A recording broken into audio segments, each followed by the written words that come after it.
তো hello guys, welcome back to my চারিদিকে জল and welcome back to my হাসি হাসি পেট ব্যথা ব্লগ। ডিপ্রেশন সকাল নু করে ঘুমনু উঠলি দেখি খাচ্ছি জল হয় বাইরে বাড়ি দেখতে নু করে এ তো জল না, এ তো বন্যা হয়ে গেছে। তারপরে আমি ভাবিটি হরি যে আমার সুবর্ণরেখা নদীটার কি জল উপচেই পড়ে গেল। দেখিটি যে পুকুর গা তো রাস্তার উপরকে উঠি চালিয়ে এসছে, তাই না? আমার না কোন ধার দিয়ে যাওয়া। তাই হোক, বর্ষা হয় না তো সমুদ্রের উপর দিয়ে হাঁটার একটা চান্স পাই না।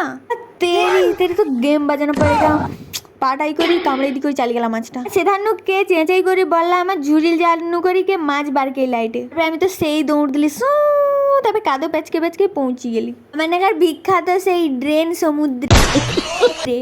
সালা মাছগাকে তো আমাকে এখন গনে নিতে হবে যে না। হঠাৎ দেখলি একটা ইলিশ মাছ জাল ফাটাই বাড়াইলি গেল, আর আমিও ড্রেন ফাটাই করি সেটাকে ধরতে দৌড়ি। মানে জানি অনেকেই কমেন্ট করবো যে ড্রেনের মাছ খাইতে, একে বলি রাখি শহরের ড্রেনের থেকে না গ্রামের ড্রেন অনেক ভালো। না মানে ড্রেন শুধু বর্ষাকালেই ব্যবহার হয় জল যাওয়ার জন্য, যেহেতু আবর্জনা গুলো পড়েনি ওই জন্য জলটা পুরো পরিষ্কারই। এই গ্রামে যারা থাকো কত মাছ ধরলে কমেন্টে বলে যাবে। আর পাশেই একটা ছিল অনেক বড় পুকুর, আর সেখানে দেখলি যে করে মাছগুলো সব মরি গেছে। কি কারণে জানি। আজকের ব্লগটা আমার শেষও হয়ে গেল।